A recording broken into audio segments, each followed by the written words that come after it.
Muchachos, buenos días. Vamos en este caso a comenzar. ¿Ya?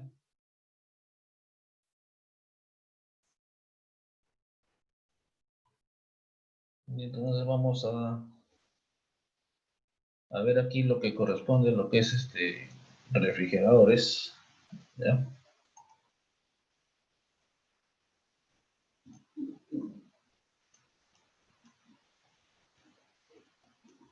Bien, ya la otra semana ya es la última semana de clases, así que ya tienen que ir estudiando ya para su examen final, repasando todos los temas anteriores. Porque el curso de física es un curso que históricamente tiene poco desaprobado, ¿no? Entonces, básicamente hay que hacerlo con calma, nada más. ¿Ya?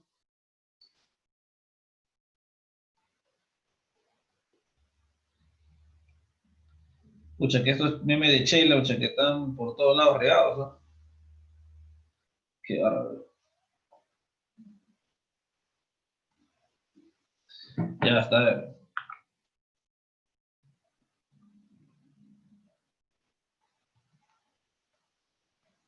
Bueno, vamos en este caso a ver lo que es el tema de refrigeradores.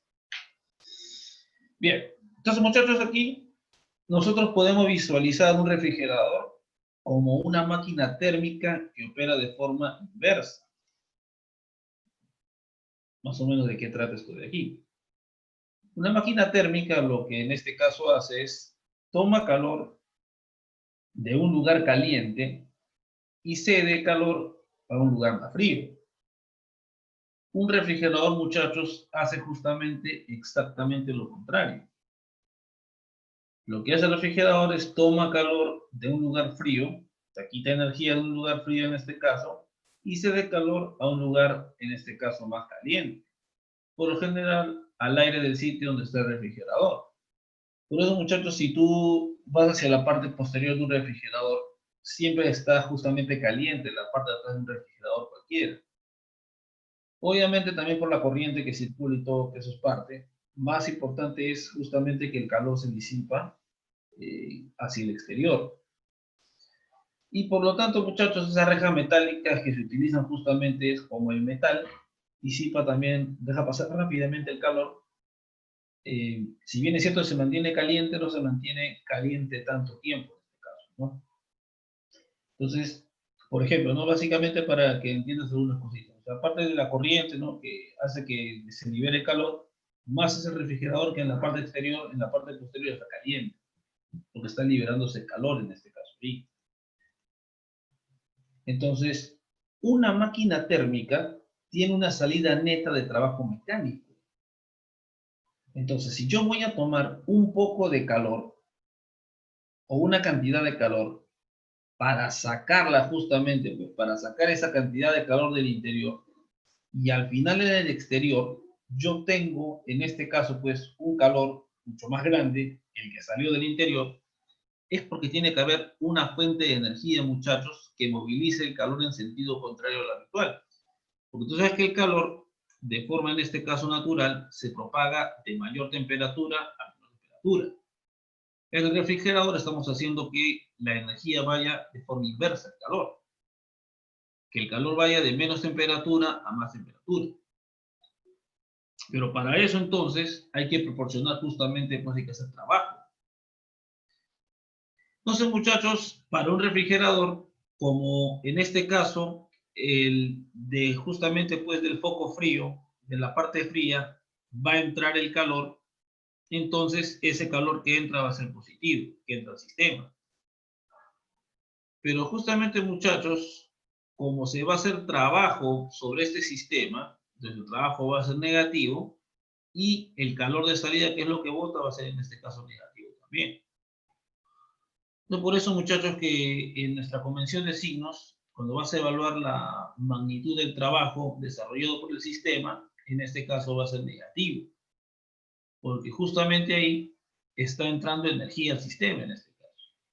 Como está entrando energía al sistema, entonces el sistema se opone justamente pues al trabajo desarrollado por la parte exterior. Por eso que ese trabajo va a ser negativo. Y por otro lado, como expulsamos calor, también va a ser en este caso negativo. Ahora,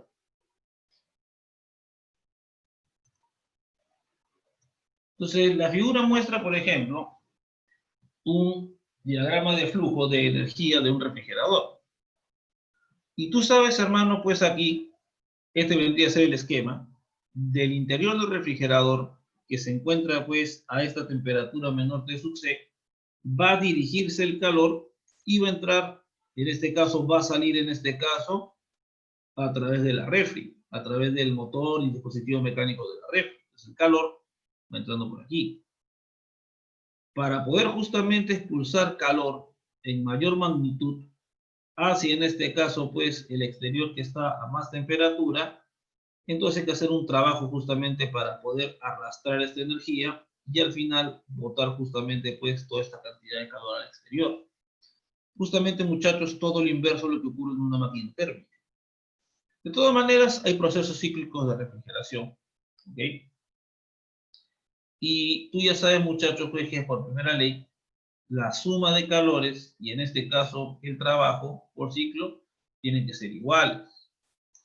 Entonces la suma va a ser en este caso 0. Luego aquí, como Q en este caso H y QW son en este caso negativos, y dos son negativos, entonces yo puedo escribir de esta manera toda esta expresión de aquí.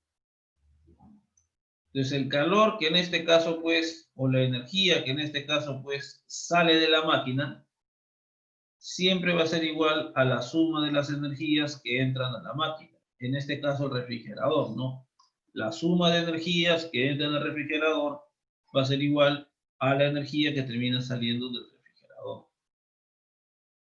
Entonces básicamente, muchachos, esto es como un flujo de energía común y corriente como tú manejas. ¿Okay? Entonces puedes hacer en este caso pues estas cuestiones, estos cálculos. Entonces, como muestra el diagrama, QH, que sale de la sustancia de trabajo, es el calor que sale, y entra al depósito caliente, siempre es mayor que el calor tomado del depósito frío. Entonces, básicamente, para que veas cómo funciona pues una refrigeradora en este caso. ¿Ok? Entonces, mejor es verlo siempre en términos energéticos. En términos energéticos, lo más práctico es la suma de los calores, de los valores absolutos, ¿no? De las energías que entran al sistema va a ser igual a la suma de los valores absolutos de las energías que salen del sistema. Entonces ahí con eso vas a tenerlo más fácil para analizar en toda la situación. Ya sabes que este trabajo es negativo porque en este caso la energía proviene del exterior. Y entonces, muchachos, como se hace el trabajo sobre el sistema, entonces el refrigerador es un trabajo opuesto. Por eso que ese trabajo es negativo, pero muchachos, en este caso pues es lo que termina entrando al refrigerador. Bien, entonces básicamente para que veas este flujo energético, y nosotros podemos definir, muchachos, también algunas cantidades parecidas a la eficiencia en este caso. Entonces en valor absoluto tenemos esta información de aquí. Y entonces, muchachos, esta relación, como estás viendo, es válido tanto para máquinas térmicas como para refrigeradores. En la máquina térmica, el QH es el que entra y lo que sale es Q sub C y el trabajo. La refri opera de forma inversa. La refri opera justamente, muchachos, con los flujos de energía totalmente al contrario. Y al final, muchachos, sea máquina térmica o refrigerador, igualito en este caso podemos usar esta relación aquí. Desde el punto de vista económico, o sea, ¿cuál es el refrigerador que más te conviene? Es aquel que saca la mayor cantidad de calor, en este caso, Q sub C, del interior del refrigerador, realizando el menor trabajo posible. Esas serían, por ejemplo, muchachos, las máquinas en este caso, pues, o los refrigeradores, en este caso de mayor, por así decirlo, eficiencia. O, para que no te confundas con la máquina térmica de mayor rendimiento. Entonces, justamente, muchachos, aquí, la razón que nos interesa evaluar en este caso es cuánto calor tomamos, en este caso, cuánto calor podemos extraer de la parte fría realizando el menor trabajo posible. Y cuanto mayor sea la cantidad de calor que puedo sacar del interior del refrigerador, en este caso, y el trabajo para hacer eso sea el menor, vamos a obtener entonces pues el mejor refrigerador posible.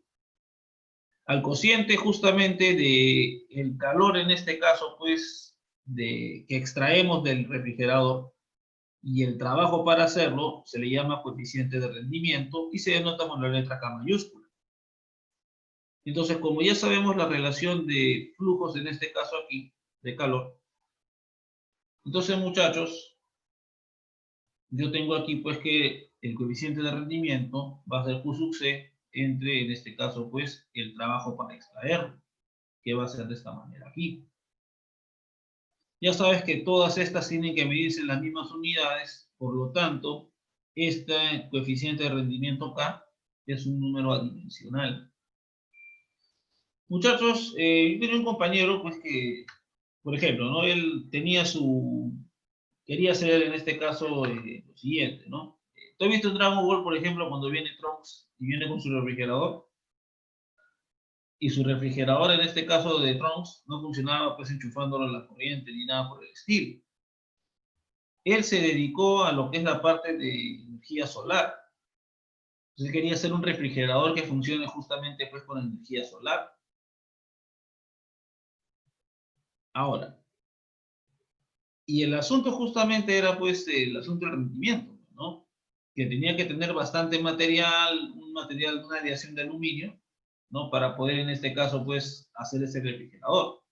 Él se dedicó a la energía solar, pero ya ese proyecto lo abandonó, ¿no? Entonces, y por si acaso en radiación solar, inclusive ahorita está cayendo, muchachos. Ahorita es radiación solar, solo que no es tan intensa como en el verano. Entonces la idea justamente es buscar en este caso pues dispositivos que colecten la mayor cantidad de radiación solar, ¿ok? La mayor cantidad de radiación solar, y pues que en este caso puedan funcionar como un refrigerador autónomo, en este caso sin necesidad de enchufarlo a la corriente, ¿no? Entonces sería, por ejemplo, todavía está en investigación, no, él lo ha dejado, pero todavía está en investigación ese tema, ¿no? Así que el refrigerador de Trunks tranquilamente puede aparecer en algunos años.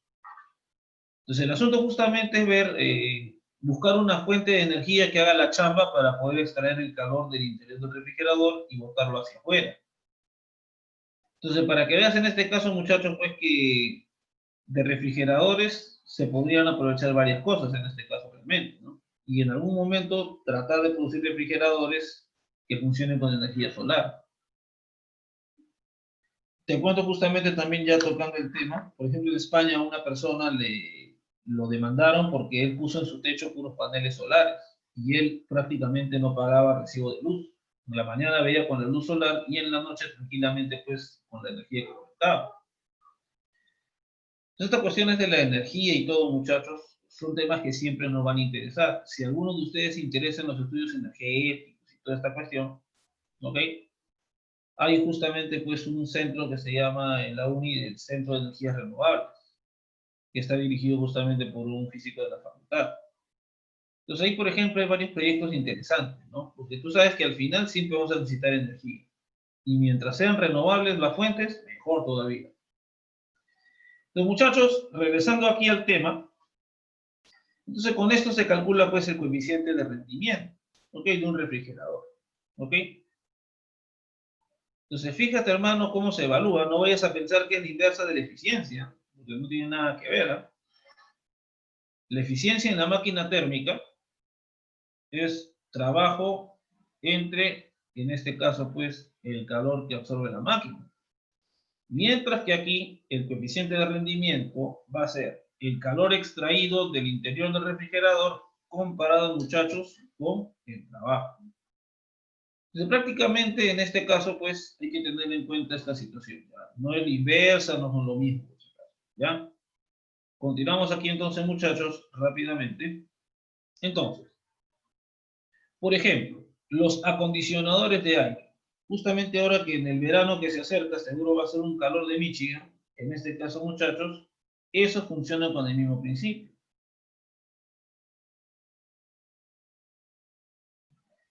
Entonces, operan exactamente con el mismo principio los acondicionadores de aire en este caso. La caja del refrigerador ya no va a ser en este caso pues cualquier caja, ahora va a ser una habitación o un edificio incluso. Y por lo tanto, las cantidades de mayor importancia práctica para este tipo de situaciones es la rapidez con que se remueve el calor, la corriente H de la región que está siendo enfriada, en este caso aquí, y la potencia de entrada justamente al compresor, que va a ser la chambita para poder en este caso pues extraer justamente el calor del interior de los compartimientos. Si se extrae un calor Q sub C en un tiempo delta de T, entonces muchachos, esa corriente con la cual estamos enfriando el lugar va a ser en este caso QC dividido entre el tiempo. Y podemos expresar el rendimiento de esta manera también. Podemos expresar entonces también comparando con qué rapidez se extrae el calor del interior multiplicado por el tiempo de operación en este caso. Y aquí pues el trabajo efectuado justamente pues por el compresor para poder sacar ese calor de la parte interior. Que va a ser potencia multiplicada por tiempo. Y al final muchachos, con esto tenemos justamente la relación entre cuán rápido se extrae el calor del interior y en este caso pues cuán rápido entrega en este caso se entrega energía para realizar trabajo en este caso, lo que es la potencia con que opera justamente el compresor. Entonces, por ejemplo, en el caso de los acondicionadores de aire domésticos común, las rapideces de remoción del calor H son del orden, en este caso, de 5.000 a 10.000 BTU por hora. BTU es una unidad del sistema inglés. Tú sabes, muchachos, que toda la parte termodinámica, básicamente los menes en termodinámica desde el inicio han sido los ingleses. Todo salió de ahí. En este caso, en unidad del sistema internacional, entre 1.500 y 3.000 watts aproximadamente. Entonces, fíjate acá. ¿Cuántas calorías, por ejemplo, podemos remover en este caso por segundo? Habría que hacer las cuentas, en este caso aquí, y comparando con la capacidad calorífica del aire y toda esa cuestión, más o menos observar cuánto sería el cambio de temperatura en este caso por hora. Ahora, tú sabes realmente que también el entorno está caliente y por lo tanto básicamente se puede hacer que la temperatura baje hasta cierto punto y mantenerse constante. Y estas para chambear requieren justamente pues una potencia eléctrica, estos de aquí, de 6.000 a 1.200 watts. Eso te lo proporciona la corriente eléctrica a tus acondicionadores de aire. Entonces, fíjate, esto es la cantidad de energía que extraemos, en este caso del interior, en forma calorífica, y esto va a ser, muchachos, pues, con qué potencia funcionan estos acondicionadores para realizar ese trabajo. De los coeficientes de rendimiento son del orden de 3, en este caso, unidades. ¿Ya? Justamente este, como te digo, en las eficiencias es menor que el 1, no que el 100%. Aquí más bien son superiores. Ahora, los valores, en este caso reales, en este caso aquí, de estos coeficientes y todo, también van a depender de las temperaturas interior y exterior. De todas maneras va a haber una dependencia en ese sentido. Entonces, fíjate cómo opera un refrigerador, es a la inversa de una máquina térmica. Entonces, si ya entendiste que en la máquina térmica viene calor, en este caso pues de la zona fría, no, pero viene calor de la zona caliente, se transforma en trabajo y se cede parte hacia la zona fría para la máquina térmica. En la refri es al revés. En la refri se extrae calor de la zona fría en este caso, se hace trabajo para remover ese calor de la zona fría y llevar toda la energía conjunta hacia la zona caliente. O sea, todo lo contrario. Una variación justamente pues de lo que es un aire acondicionado sería en este caso la llamada bomba de calor, o sea, los calefactores. También se emplean para calentar edificios justamente pues al enfriar el aire exterior. Entonces la bomba funciona como un refrigerador al revés. Se toma calor del aire frío, es decir, afuera, por ejemplo, está haciendo frío, e igualito nosotros podemos seguir extrayendo calor del aire frío, y con la chamba, en este caso, colocamos la salida más bien en la parte interior. O sea, en vez de tener un refrigerador, hacemos justamente lo contrario. Igualito seguimos sacando todo, pero la salida va a ser justamente la zona caliente. ¿Okay? Entonces yo aprovecho más bien la zona de salida, donde en el foco caliente está saliendo toda la energía, el calor extraído de la parte fría más la chamba. Todo ese calor, muchachos, puede calentar también el interior de un edificio. Entonces, fíjate también que podemos utilizar eso como calefactor, ¿no? El funcionamiento de un refrigerador, poniendo la salida justamente en orden inverso. Muchachos, y acá hay un punto importante. Siempre se necesita trabajo cuando vas a transferir calor de un cuerpo a frío a uno más caliente. Siempre se necesita trabajo para poder hacer justamente ese proceso. El calor fluye de forma espontánea, en este caso, en el otro sentido, cuando va de caliente a frío. Y para revertir el flujo, para revertir este flujo, para que vaya justamente en sentido contrario al espontáneo, hay que realizar trabajo. A ver, un ratito, muchachos. Un ratito, por favor. Dime, por favor. Sí. Okay.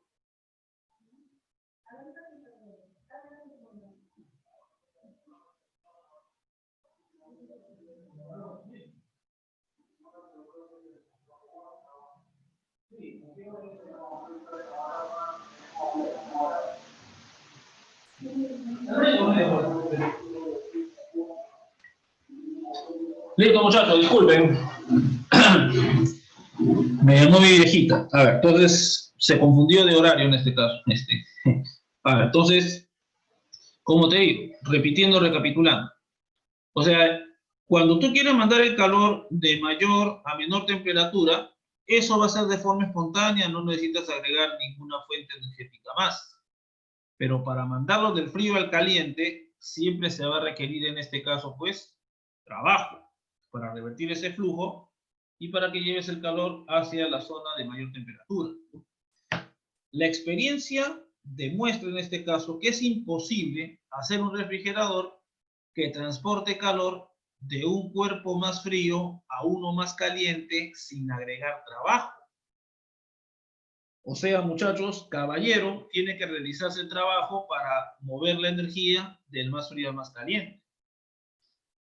Porque si no necesitaras trabajo, este coeficiente sería infinito, pues el de rendimiento. Y lo cual obviamente es totalmente absurdo. En este caso, muchachos, siempre tiene que haber, en este caso, muchachos, pues, trabajo para mover el calor de la zona más fría hacia la zona más caliente. Eso, muchachos, es así sí o sí. Bien, ya que hemos analizado la máquina térmica y lo que es el refrigerador, finalmente vamos a citar la segunda ley de la termodinámica. Y en realidad, esta ley, más que cuantitativa, te da una idea cualitativa justamente del asunto. Entonces, vamos en este caso a analizar la segunda ley y vamos a ver varias versiones en este caso, dependiendo justamente de qué estemos en este caso procesando. Vamos a analizar justamente la segunda ley desde un enfoque, primero a partir del enfoque de las máquinas térmicas. Entonces, ya hemos visto nosotros, muchachos, anteriormente, que todos los experimentos realizados hasta el momento sugieren que es imposible construir una máquina térmica que convierta el calor totalmente en trabajo.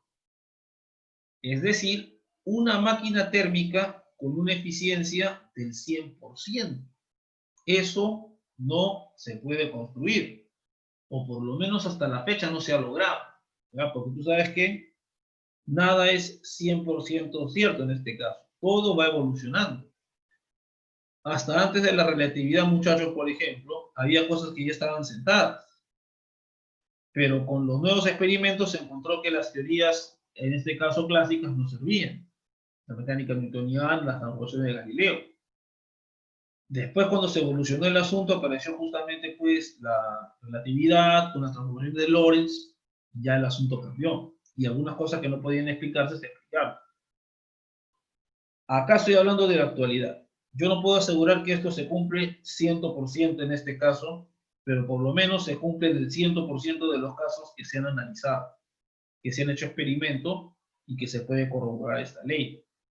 Hay algunas personas que sugieren que esta ley no es del todo cierta, ¿ya?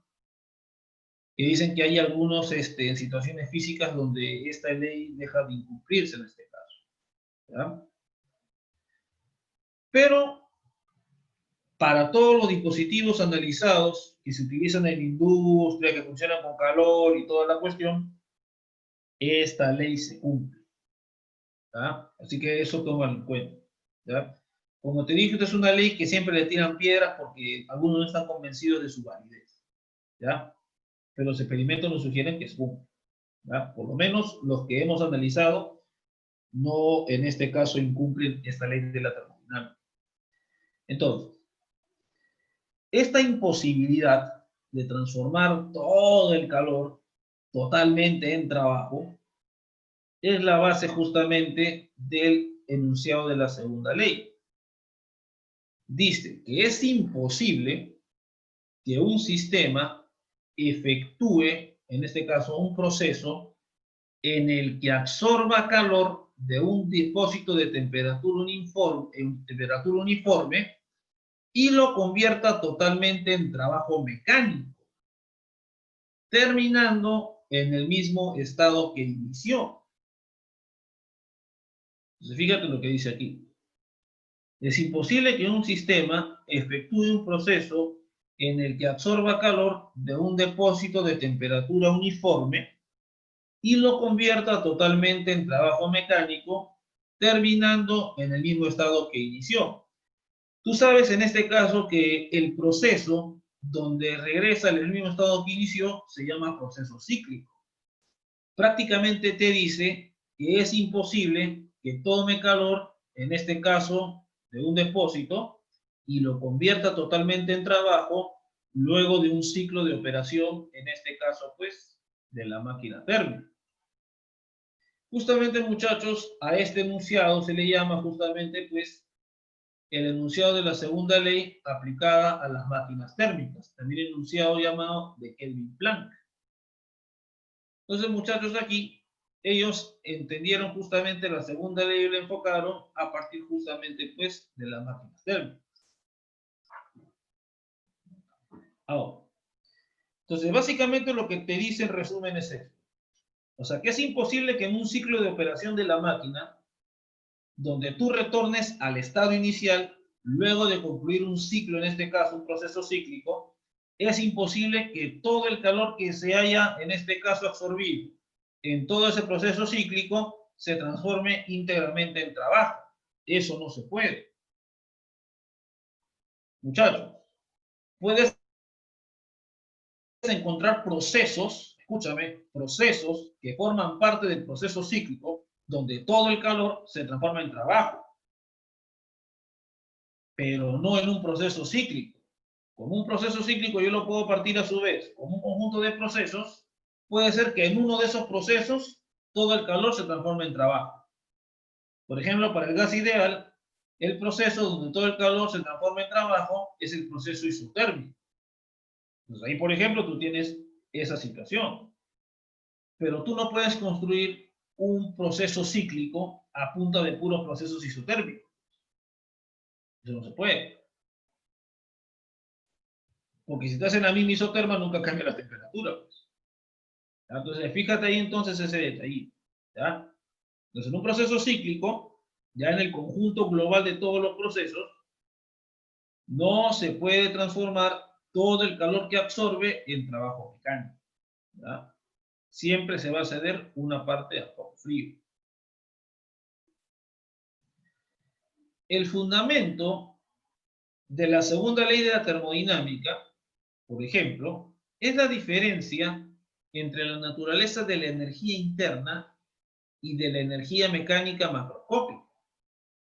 En un cuerpo que se mueve, las moléculas tienen un movimiento aleatorio,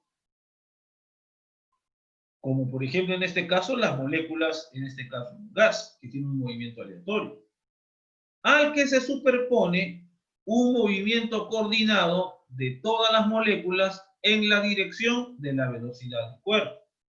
Nuevamente retomando el ejemplo de lo que es el envase con gas. Las moléculas del gas tienen su propio movimiento independiente. Dentro del envase como colectivo, si el envase se mueve, todo el conjunto, en este caso pues de moléculas, va a tener una velocidad que sería la del recipiente. Entonces la energía cinética está asociada con el movimiento, en este caso macroscópico, se le va a llamar energía cinética del cuerpo en movimiento. Y las energías cinéticas y potenciales asociadas al movimiento de las moléculas que son aleatorias en el interior, constituiría pues la energía interna.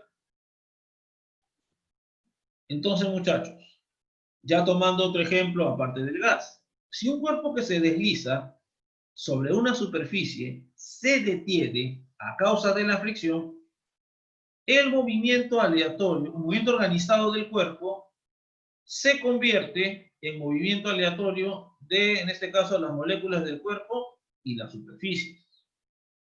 Como no podemos controlar los movimientos moleculares individuales, es imposible convertir todo ese movimiento aleatorio otra vez en movimiento organizado y podemos convertir una parte, y esto es lo que hace la máquina térmica. ¿Qué te quiero decir aquí en resumen, hermano? Tú le puedes proporcionar, por ejemplo, a través de la fricción, energía en forma de calor al cuerpo. Ese calor es ganado por las moléculas.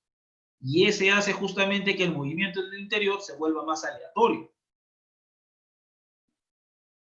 Pero tú no puedes convertir ese calor aleatorio, esa energía que entró y que manifiesta el movimiento aleatorio, lo hace más aleatorio, por así decirlo, no puedes volverlo a convertir otra vez todo en movimiento organizado.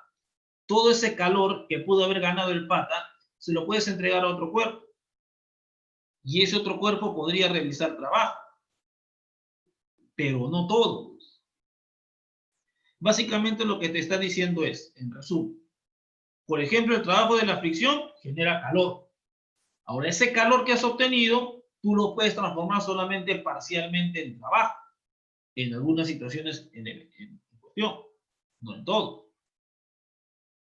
Y justamente la máquina térmica hace algo parecido. Entra calor de algún proceso, en este caso, desde la temperatura, y justamente ahí entonces solamente una parte la transforma en trabajo. Entonces el calor que aparece en procesos, por ejemplo, donde actúa la fricción, por ejemplo, ese calorcito se podría aprovechar eventualmente, ese calor que obtuvo el cuerpo se puede aprovechar para calentar un objeto, realizar trabajo con él, pero no todo se va a poder transformar justamente en trabajo a la vez. Básicamente es como que un objeto que se detiene a causa de la fricción, la superficie y el cuerpo regresen esa energía y el pato ahora comience a moverse de regreso. Eso no aparece. Y en tal caso, si capta energía el cuerpo, solamente una parte la va a poder entregar y todo. Entonces, muchachos, ahí hay justamente detalles interesantes. O sea, como bloque, cuando hablamos como bloque del cuerpo que se mueve, acá hablamos de trabajo. Pero, muchachos, aquí en el rozamiento aparece el calor y esto influye a la parte interna, en este caso del sistema. Hace más aleatorio el movimiento molecular. Entonces, muchachos, esta es una parte que ya requiere un poquito más, en este caso, pues, de discusión, de análisis, ¿ya? Vamos en este caso a continuar. Entonces, si la segunda ley no se cumpliera, es decir, si no existe esta imposibilidad de transformar toda la energía en trabajo, tú podrías impulsar un automóvil, operar una planta de electricidad o mover un barco extrayendo energía en forma de calor en su entorno y convirtiéndola totalmente en trabajo, a costa de enfriar ligeramente el entorno.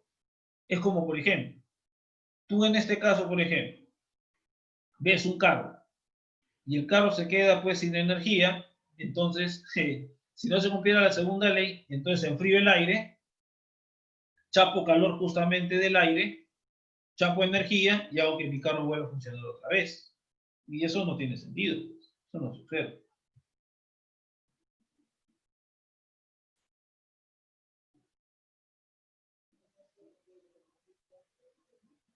Ahora, muchachos, ¿me están escuchando bien, por si acaso? Porque me están comentando mis colegas que tienen Sí, problemas profesor. ahorita de conexión en este caso. Sí, se le escucha normal. ¿Se me escucha bien? Sí, Creo. profesor. Sí, Profesor, ¿nos ¿no? A ver, escucha? muchachos. Profesor, ¿nos escucha? ¿Se me escucha claramente?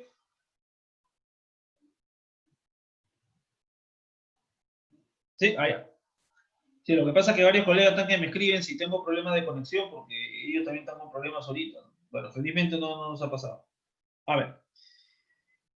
Entonces, claro, eso no se puede, ¿no? O sea, yo no puedo extraer en calor del entorno, bajarle el movimiento aleatorio, por así decirlo, a las moléculas del entorno y agarrar esa energía para transformarla en trabajo y mover un objeto. Eso no se puede. Esas imposibilidades justamente viola pues ninguna de estas imposibilidades, estos hechos imposibles, realmente no violan la primera ley.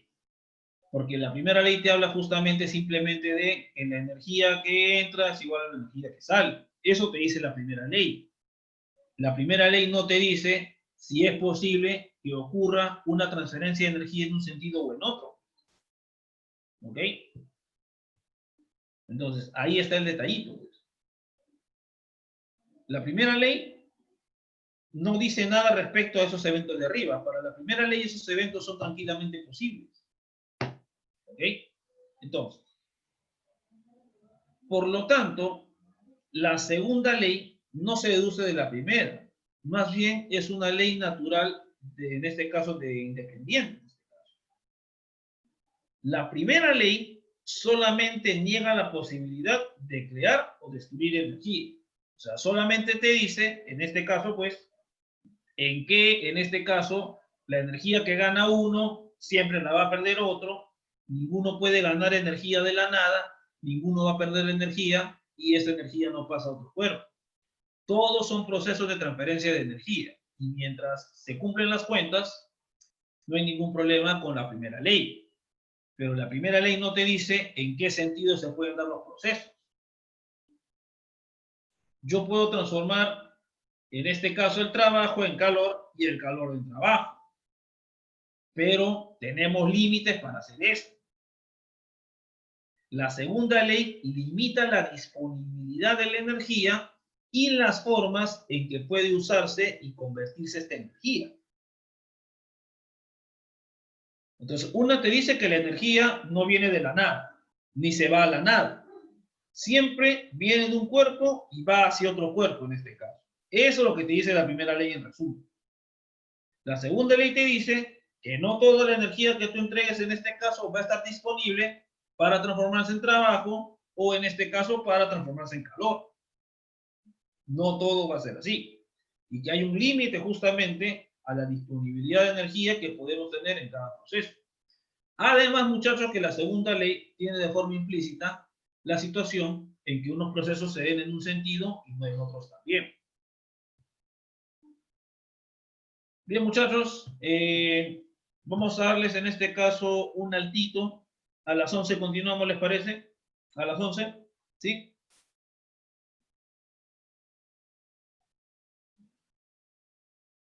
Listo. Muchachos, continuamos en este caso más ratito, ¿ya?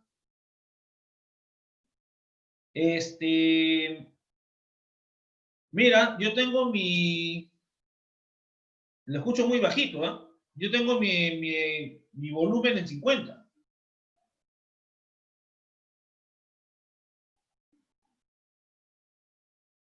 Sí, por eso que me micro, por eso les conectaba, les preguntaba el problema de conexión, más bien. Sí, mira, porque mira, así sin exagerar, mira.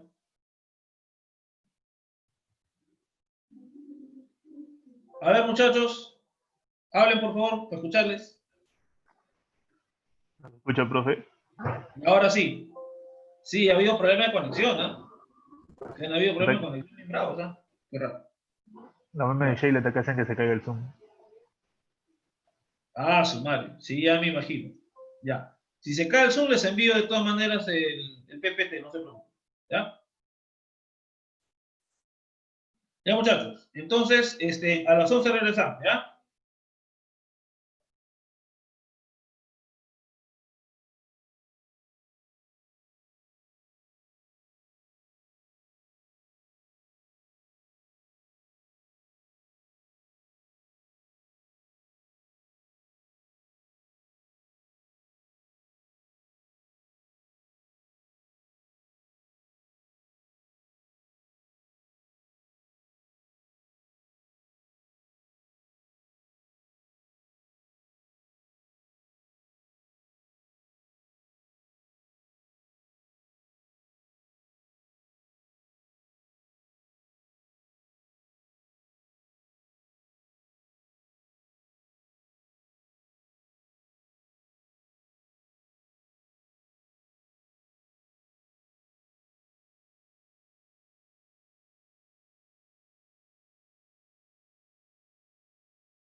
Muy bien, muchachos, vamos a continuar. Vamos acá.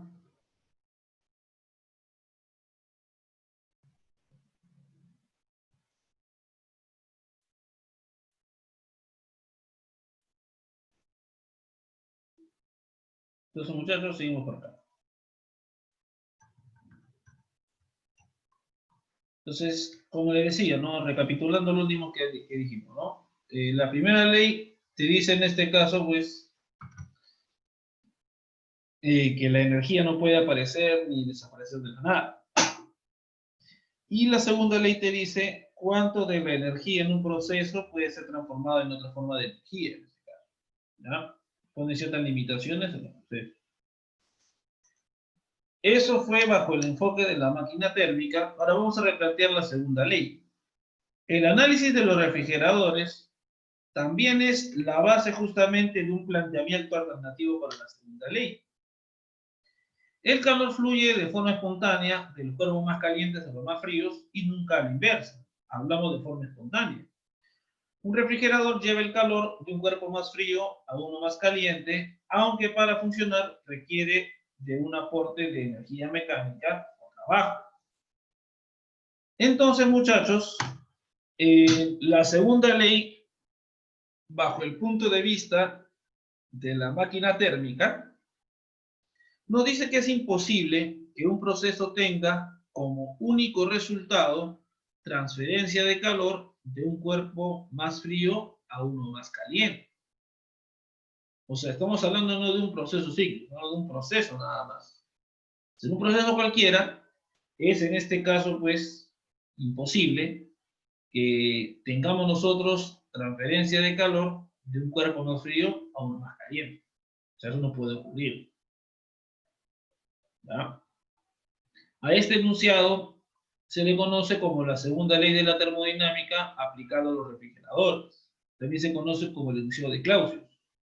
Justamente, muchachos, Clausius, Kelvin y Planck fueron justamente varios de los máximos, en este caso, exponentes de lo que es la termodinámica, digamos, antes del siglo XX, ¿no? Entonces, en este caso, Clausius se evocó justamente a la parte de los refrigeradores. ¿Okay? Y entonces él dice que es imposible, pues, que un proceso tenga como único resultado transferencia de calor de un cuerpo más frío a uno caliente. Tiene que haber de todas maneras un ingreso energético en alguna parte. En este caso, si fuera proceso cíclico, tiene que haber trabajo para realizar este evento. Por sí solo no puede darse. Muchachos, tal vez no parezca muy relacionado esto con el enunciado de las máquinas térmicas, pero en realidad ambos enunciados son totalmente equivalentes. Por ejemplo, si nosotros pudiéramos construir, mira, construir un refrigerador, pero sin que se realice trabajo, entonces yo podría utilizar justamente pues ese refrigerador junto en este caso pues con una máquina térmica, ¿ok? Bombeando ese calor rechazado por la máquina, en este caso de vuelta al depósito caliente. Entonces, fíjate cómo sería el asunto. Tú tienes aquí la máquina térmica. Esta es la máquina térmica. Esto tiene su funcionamiento normal y parejo como siempre. Si hubiera, en este caso, muchachos, un refrigerador que funcionaría sin que tú le des trabajo, esta refri manda el calor rechazado otra vez de vuelta hacia el foco caliente. Entonces, este refrigerador, al final, en resumen, nos dice lo siguiente. Combinando estos dos, la máquina térmica y la refri, tendríamos un solo dispositivo que haría lo siguiente. Que prácticamente aquí, como de aquí sale QH y acá entra Q sub C, el flujo de salida neto de calor sería la diferencia entre QH y Q sub C. Y que al final estaría botando directamente el trabajo W sin que rechace calor, en este caso pues al foco frío. Porque el calor rechazado al foco frío, este refrigerador que no cumple en este caso con la segunda ley, este refrigerador haría posible este evento que está viendo aquí. Entonces eso no tiene sentido. Recuerda que en máquina térmica siempre tiene que haber expulsión de calor hacia el foco frío. Entonces, de haber justamente un refrigerador sin que funcione, sin entregarle en este caso energía, sin que se realice trabajo para mover ese calor, tendríamos una situación equivalente combinando los dos dispositivos a uno solo que de frente transforma toda la energía de salida en trabajo sin que expulse calor hacia el otro lado. Entonces, hermano, esto te muestra que es imposible tener un refrigerador que opere sin que se realice trabajo sobre él. Porque si tú combinas eso con una máquina térmica, justamente, hermano, también incumples el enunciado de la máquina térmica, donde todo el calor que sale o todo el calor que entra al dispositivo solamente parcialmente se transformaría en trabajo. Y aquí estarías obteniendo un dispositivo donde todo lo que sale, todo se transforma en trabajo, lo cual no tiene sentido. Muchachos, alternativamente, si uno pudiera crear una máquina térmica con eficiencia del 100%, es decir, que todo el calor que entra a la máquina, toditito se transforma en trabajo, ahora yo lo pongo al costado de una refri. Y utilizo todo ese calor aquí para mandarlo a la refri. De manera pues aquí que al final, haciendo mis cuentas, como tú sabes que QH, en este caso pues, aquí en este caso tú tendrías pues el trabajo W, acá tienes el QH, la resta de esto sería en este caso Q sub C. Y entonces al final nosotros tendríamos equivalentemente pues que esto se comporta como una refri que funciona en este caso pues sin suministrarle trabajo. Porque como todo este pata le da el trabajo necesario, siempre va a poder fluir calor de esta manera en este caso aquí. Restando justamente este calor menos este trabajo, viene a ser justamente la diferencia o la cantidad de energía que recibe aquí. Entonces, haciendo esta resta, la parte energética aquí sería QH menos el trabajo. Y QH menos el trabajo justamente viene a ser Q sub C. Por eso que aquí ponen de frente Q sub C, como que sale Q sub C y bota Q sub C la refri. Lo cual en este caso pues no tiene ningún sentido. Entonces, muchachos, con eso analizamos aquí el flujo de calor neto. Sería entonces QH menos el trabajo, sería entonces Q sub C el flujo de calor neto. Entonces, esta refri, que funcionaría acompañada de una máquina que incumple la segunda ley, sería un refrigerador que también incumple la segunda ley, al igual que el caso anterior. Entonces, muchachos, si tú tienes una máquina que incumple la segunda ley y la combinas con un refrigerador, ese refrigerador incumple la segunda ley. Si tú tienes una máquina térmica que lo acompañas de una refri que incumple la segunda ley, al final obtienes una máquina térmica que incumple la segunda ley. O sea, prácticamente el enunciado para la máquina térmica y el enunciado para el refrigerador prácticamente son equivalentes, porque si uno no se cumple, tampoco el otro se cumple. Entonces, muchachos, básicamente son las limitaciones que nos proporcionan ambos enunciados de la segunda ley de la termodinámica. Así que cualquier dispositivo que incumpla uno de los enunciados de la segunda ley puede servir para construir un dispositivo que incumpla el otro enunciado. Muchos procesos termodinámicos se efectúan de manera natural en una dirección pero no en la opuesta. El calor siempre fluye de un cuerpo caliente a uno frío y nunca en inversa. El flujo de calor de un cuerpo frío a uno caliente no violaría la primera ley, porque se sabe de dónde viene la energía y a dónde va. Pero ¿por qué no ocurre en la naturaleza ese evento? Otra situación. Es fácil convertir la energía mecánica totalmente en calor. Esto sucede, por ejemplo, cuando nosotros usamos los frenos de un automóvil para detenerlo. En la dirección inversa hay muchos dispositivos que convierten el calor parcialmente en energía mecánica. Ya hemos analizado la vez pasada los motores de combustión, en este caso el motor del automóvil. Pero nadie ha logrado construir una máquina que convierta el calor totalmente en energía mecánica nuevamente. Y la pregunta es, ¿por qué?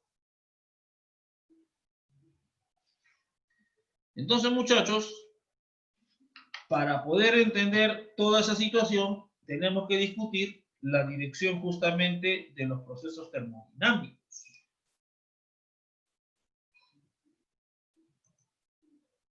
Muchachos, los procesos termodinámicos que se dan en la naturaleza son procesos irreversibles. Es decir, se efectúan espontáneamente en una dirección, pero no en la otra. El flujo de calor de un cuerpo caliente a uno más frío es irreversible. Estamos hablando de procesos espontáneos, ¿ya? Son procesos espontáneos, de forma natural, van a darse en una dirección, pero no al revés. No hay manera que el calor que sale del cuerpo caliente al frío, de forma natural, el frío dice, ¿sabes qué? Yo no quiero tu calor, te lo devuelvo. Eso no ocurre. Tiene un sentido de ocurrencia y se acabó. Lo mismo con la expansión libre del gas.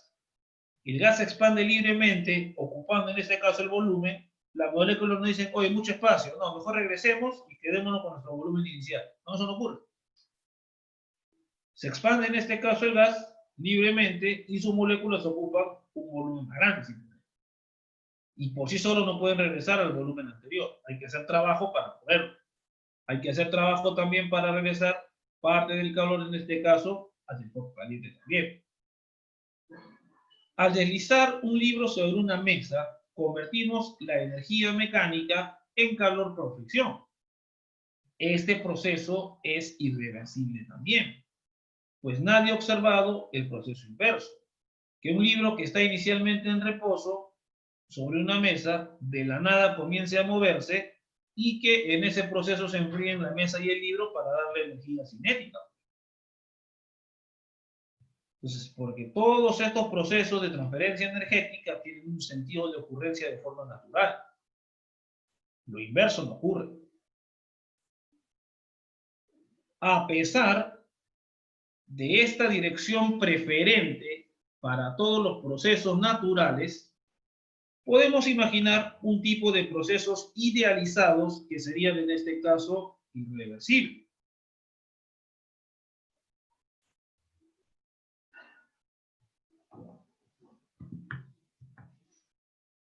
Entonces, fíjense que podrían ser reversibles. Un sistema que experimenta este proceso reversible idealizado siempre está muy cerca del equilibrio termodinámico en su interior y con sus alrededores. Entonces, muchachos, fíjense aquí ese detalle. O sea, si en este caso son procesos muy cercanos al equilibrio termodinámico, es decir, de repente el sistema se encuentra con cierta temperatura y los alrededores se encuentran, por ejemplo, con una temperatura muy cercana a ella, o mayor o menor. Igualito con los asuntos de presión y toda esa situación. Entonces, ¿se puede dar los procesos reversibles de forma, en este caso, exacta? No. Pero sí podremos analizar ese tipo de procesos, en este caso reversibles, en situaciones cercanas al equilibrio termodinámico. al equilibrio mecánico, al equilibrio térmico y al equilibrio químico, que viene a ser justamente lo asociado con lo que es el potencial químico, el número de partículas y cosas. Bajo esos procesos, muchachos, sí se podría dar esos procesos reversibles. Tiene que haber diferencias muy ligeras, casi imperceptibles, entre el entorno y, en este caso, muchachos, el sistema. Pero en realidad los procesos en este caso son netamente irreversibles.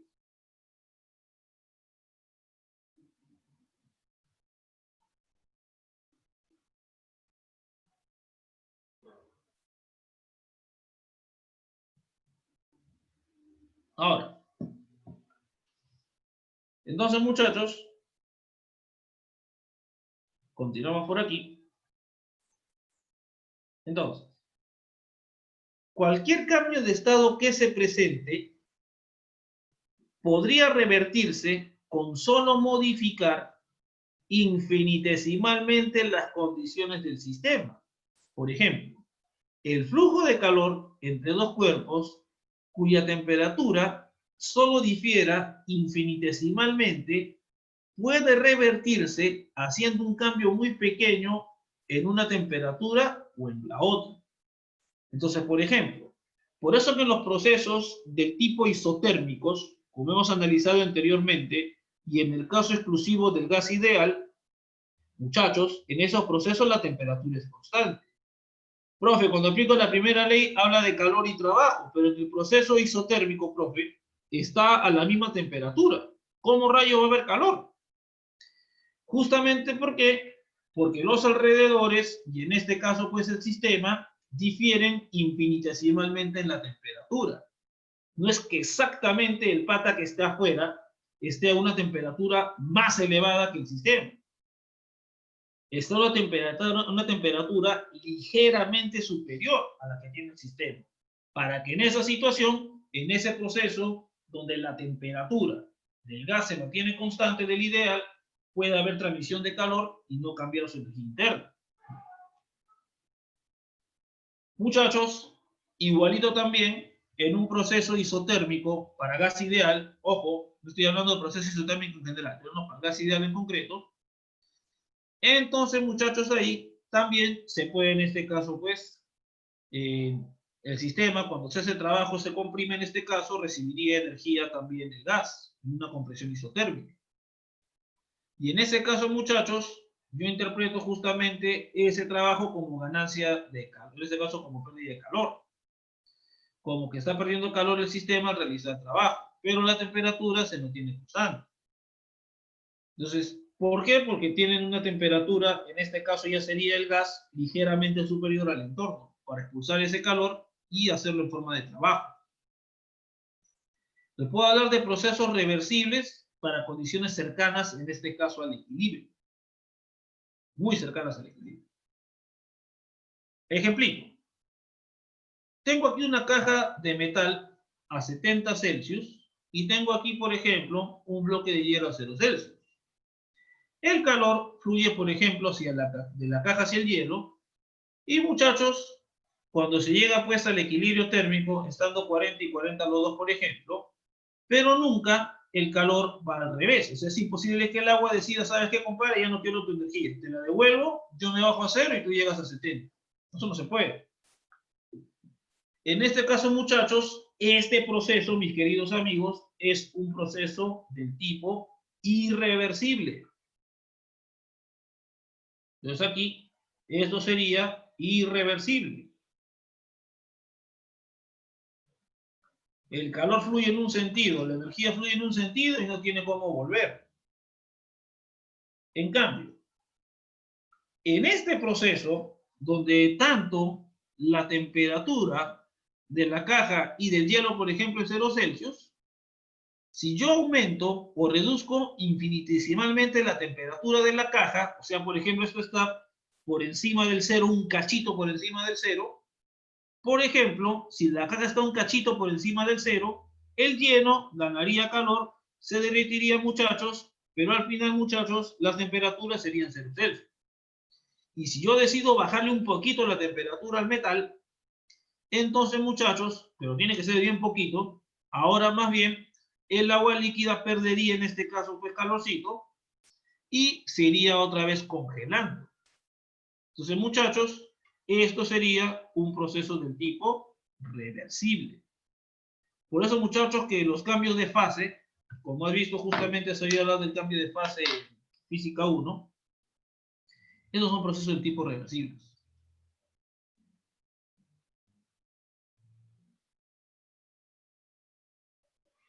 Listo. Entonces, muchachos, los procesos reversibles son procesos en equilibrio con el sistema siempre en equilibrio termodinámico con los alrededores. Ahora, si realmente estuviera en equilibrio tanto uno como el otro, no podría haber, si estuvieran a la misma temperatura exactamente, no podría haber flujo de calor en ningún caso, ni nada de esas cosas por el estilo. Si tuvieran exactamente la misma presión, por fuera y por dentro tendrían la misma fuerza y nunca podrían realizar trabajo. Entonces tenemos en este caso la presión justamente ligeramente superior, muchachos, para que pueda ganar uno o el otro, en este caso, y realizarse el trabajo. Entonces, o sea, tú no vayas a pensar, ¿no? Que, profe, tiene que ser la presión pequeña, no me estoy refiriendo a eso. Adentro puede ser una atmósfera y afuera puede ser una atmósfera más un cachito, o menos un cachito, pero muy cercano a una atmósfera. E igualito entonces vamos a tener trabajo y calor en esos procesos a pesar de tener presiones elevadas. No me refiero al valor de la presión, sino a la diferencia de presiones entre el sistema y la parte exterior. Ahí está, muchachos, el asunto. ¿Verdad?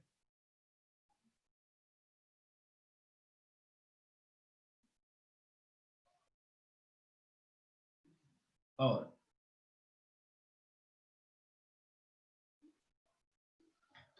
Bien, entonces, muchachos, seguimos por acá. No habría flujo de calor hacia adentro o hacia afuera de un sistema que tiene la temperatura verdaderamente uniforme en todas partes. Entonces, que la temperatura es una medida, en este caso, cuando tomas la temperatura, tú puedes tener tu temperatura de 36 grados y tu pie de repente estar helado. Y no se encuentra esa temperatura, pues, evidentemente. Entonces, si un sistema que en verdad estaría pues en equilibrio mecánico, como te decía, exactamente con la misma fuerza a un lado y para el otro plato, a un lado y para el otro, no podrían expandirse ni tampoco realizar trabajo. Los procesos reversibles son una idealización que nunca puede lograrse perfectamente en el mundo real, muchachos. Justamente por eso, también como acordándome de esto, muchachos, justamente la belleza de la vida y el origen están en las asimetrías.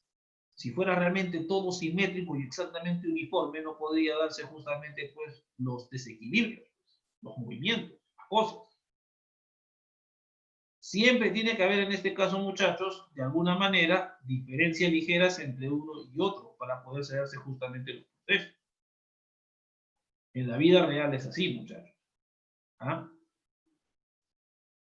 Pero si hay gradientes de temperatura, tú ya sabes que eso te indica que la temperatura cambia en cierta dirección.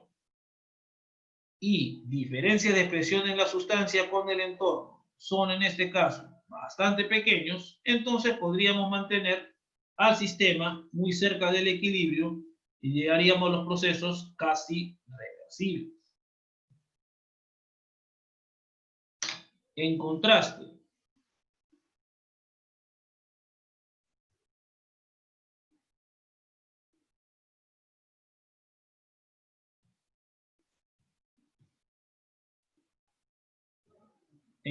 muchachos, el flujo de calor, debido a una diferencia finita de temperaturas, la expansión libre de un gas y la conversión de trabajo en calor por fricción son procesos irreversibles.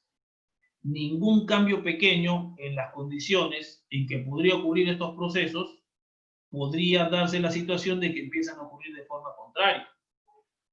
Estos procesos no son de equilibrio, ya que el sistema no está en equilibrio termodinámico en ningún punto de estos procesos, sino solamente hasta el final, donde adquiere cierto estado en este caso.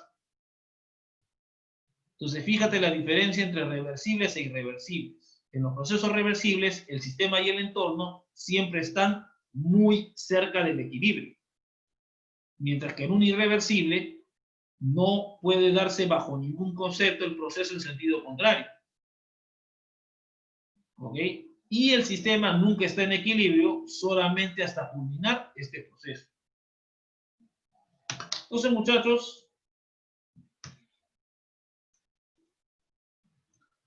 por lo tanto, la conversión de trabajo en calor, como el flujo de calor caliente a frío, a través de un gradiente de temperatura finito, son procesos irreversibles. Los enunciados de la segunda ley para máquinas y refrigeradores establecen que tales procesos solo pueden repetirse parcialmente. ¿Ok? Solamente parte de la energía que entra a estos dispositivos se puede transformar en trabajo o expulsarse en forma de calor. Podemos citar otros ejemplos también. Por ejemplo, los gases siempre fluyen espontáneamente de una región de alta presión a una región de baja presión. Los líquidos y gases visibles sin perturbación tienden a mezclarse, no a separarse. Cuando tú mezclas, por ejemplo, dos líquidos, en este caso único que se puede mezclar, no hay manera, muchachos, de que esos líquidos decidan volverse a separarse otra vez. Se mezclaron y se mezclaron. Salvo que tú lo pongas en una centrifugadora, en este caso, y viendo cuál tiene más o menos densidad, tú puedes separarlos. Pero de forma espontánea no se pueden separar dos líquidos visibles. ¿Ok? La segunda ley de la termodinámica, muchachos, es una expresión del aspecto inherente unidireccional de estos procesos. De forma inherente, estos procesos tienen una dirección de ocurrencia. Y, muchachos, muchos otros procesos también que son de tipo irreversible. La conversión de energía es un aspecto esencial en la vida de las plantas y los animalitos y en la tecnología. Así que entender la segunda ley y entender las limitaciones de cuánta energía tengo disponible para transformar van a cobrar vital importancia en este caso. Muy bien, muchachos, y para terminar, ¿ya? Yo les voy a dejar aquí este problemita. ¿Ya? Vamos a acabar el día temprano. Quiero que hagan ustedes este problemita solitos, ¿ya? Y mediten en este caso, pues, muchachos, sus respuestas en este caso. ¿Ya? Te damos aquí, por ejemplo, el número de moles. Mira cuánto vale el CP. Anda sacando tu cuenta. Si es en este caso es monoatómico o diatómico, fíjate que es el CP que te están dando. ¿Ya? Los procesos que estamos evaluando aquí, a presión constante, en este caso aquí, calcula, por favor, aparte de lo que te dice ahí, calcula el calor en cada proceso, porque esta va a ser una pregunta que va a venir de todas maneras en tu práctica. No te digo la misma, pero sí vas a tener que hacer esto, así que andate acostumbrando, ¿ya? Y el cambio de energía interna también en cada proceso, ¿ya? Anda calculando esto de aquí, por lo menos unos 10 minutitos, ¿ya? Y a las 11:40 yo voy a empezar a resolver este problemita, ¿ya?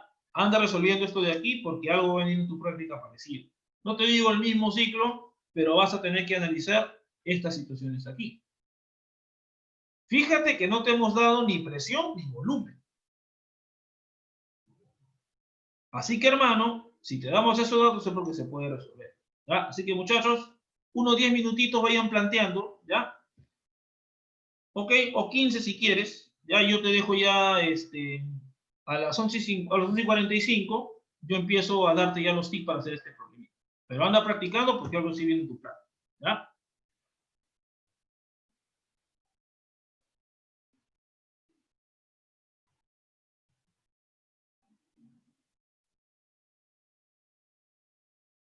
A ver. Vaya muchachos, por favor, resolviendo. ¿Ya? Y de ahí vamos a comparar respuestas.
Muy bien, muchachos. Espero más o menos que hayan planteado su problemita. Los problemas, como te digo, de termodinámica son fáciles, como ya te diste cuenta. ¿Ya? Entonces, por ejemplo, tenemos 3 moles de gas ideal. Mira, llevadas por el ciclo ABC y te dicen que Cp es 29,1 Joule por mol Kelvin. Entonces, muchachos, atentos. Aquí viene el chiste. Primero, yo tengo que ver qué tipo de gas es. Y para esto, muchachos, yo tengo aquí el Cp, y como es gas ideal, el Cp siempre va a ser proporcional a la constante universal R. ¿Ok? Entonces aquí, como R, en este caso es 8,31 Joule por mol Kelvin, dejamos que N aproximadamente va a ser 3,57 medios. Por lo tanto, entonces, Cp va a ser 7 medios de R y obviamente pues se trata de un gas ideal diatómico. Tú sabes que Cb es igual a Cp menos R, ¿no? Ya sabes ahí. Entonces el Cb va a ser en este caso 5 medios de R. Listo. Ya tienes en este, vamos a ponerle K para que no te confundas. K, K, y le ponemos aquí K igual. Entonces, muchachos, ahí tenemos entonces esa situación.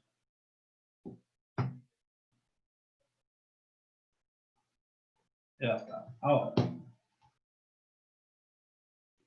Entonces, ya sabemos qué tipo de gas es. Además, teníamos que evaluar eso porque tenemos un proceso de tipo adiabático. Ok. De ser necesario para calcular el trabajo, usaremos el coeficiente, si no, no. Ahora, te pide justamente evaluar el trabajo, pero calculemos todos los procesos, todos los eventos. A ver, calculemos. Primero, trabajo, variación de energía interna y al final la suma va a ser el calorcito en este caso. Entonces, para el proceso que va, en este caso, de A a C, el proceso que va de A a C, muchachos, es un proceso isobárico. Entonces, el trabajo en el proceso AC va a ser simplemente presión por cambio de volumen. Presión por volumen final menos presión por volumen inicial. Pero como es gas ideal, esto va a ser NRT final, NRT inicial. Esto va a ser NR por el cambio de la temperatura. Eso de ahí en este caso, tenemos esa cuestión de ahí. Entonces, tú calculas 3, que es el número de moles arriba, en la primera línea, 8,31, y sería temperatura de C menos temperatura de A. En este caso sería 4,492 Kelvin, perdón, menos 300. Entonces, eso es lo que tú calcularías aquí. Entonces, muchachos, tendríamos ahí entonces, por ejemplo, esa cuestión. Lo voy a multiplicar aquí al toque para resolver junto contigo. y por la resta que sería 192. Esto saldría en este caso 4.786,56 estrellas. El cambio de energía interna. Bueno, el cambio de energía interna siempre va a ser en este caso, pues, como estamos en el caso del gas diatómico, esto va a ser 5 medios de NR por el cambio de temperatura. Pero como todo es recontra vivo, justamente NR por el cambio de temperatura ya lo calculaste aquí, que es esto de aquí. Entonces, simplemente a lo que acabo de calcular lo multiplicas por 5 medios. Pues sería entonces 11.966,4. Y por primera ley, en este caso obtendríamos lo que sería, pues, el calor en ese proceso, que sería 16.752,96. Todo esto en joules. Ya está, ya tienes uno, ¿verdad? El proceso en este caso, pues, isobárico es el más fácil, ¿no? Por primera ley de la termodinámica, calculas el calor, hayas el trabajo con el área y la variación de energía interna a partir del tipo de gas que corresponde, ¿no? Ahora, el proceso BA es a volumen constante. Este fue AC,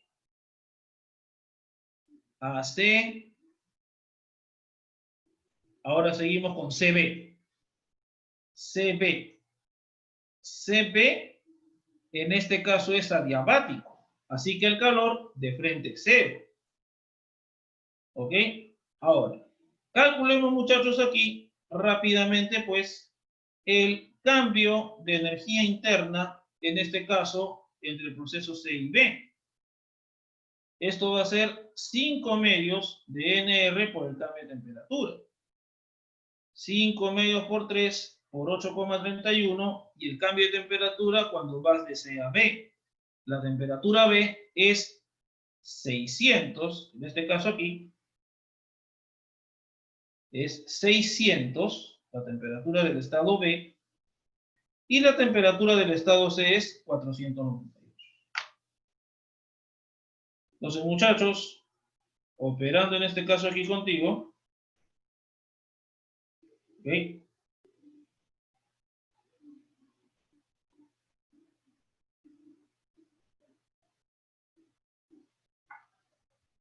Esto, por ejemplo, aquí operando, me ha salido aquí, ahí quiero corroborar bien, quiero restar bien.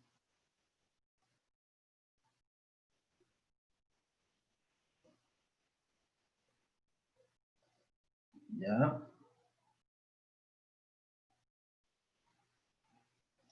Sale en este caso 6.731,1. Este va a ser el cambio de energía interna.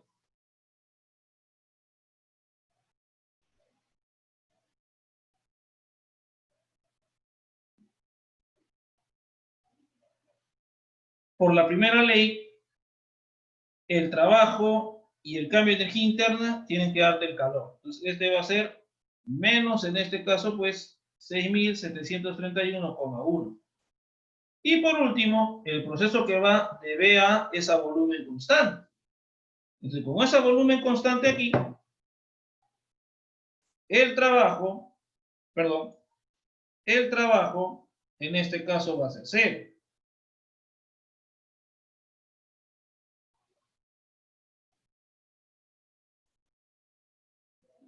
Ahora, muchachos, fíjense aquí. Recuerda que, y este es un hecho aquí, hay que calcular el cambio de energía interna.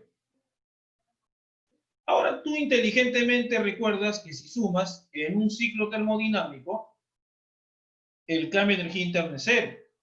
Y lo puedes mostrar también operando en este caso, porque te va a salir la otra resta que falta.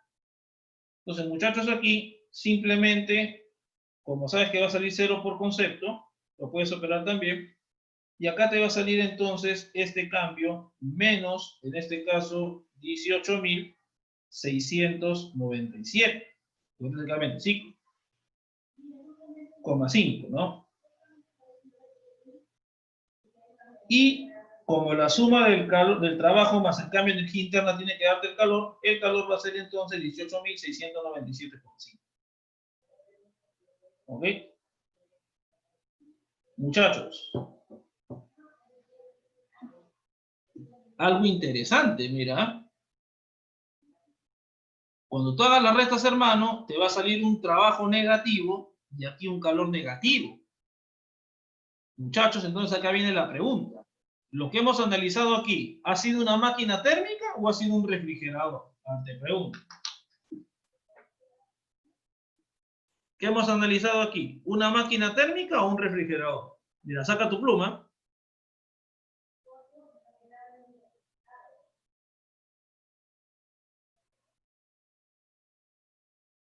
A ver, muchachos, díganme.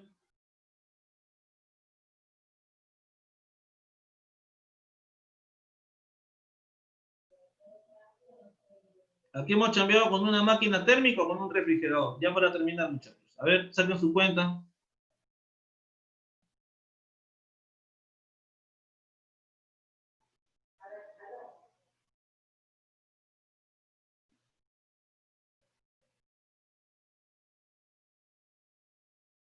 A ver, muchachos, los leo. No estoy con el volumen apagado. Ahora está el volumen a todo en este caso el audio.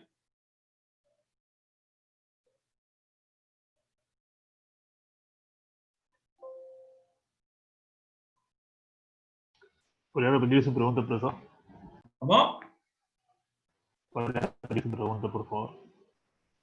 He preguntado si lo que hemos hecho ha sido respecto, en este caso, a una máquina térmica o a un refrigerador. Eso es lo que he preguntado. A ver, saquen su pluma. Pues ya hemos calculado todo, ¿eh? Ya está calculado todo. Solo está falta sumar nada más ahí.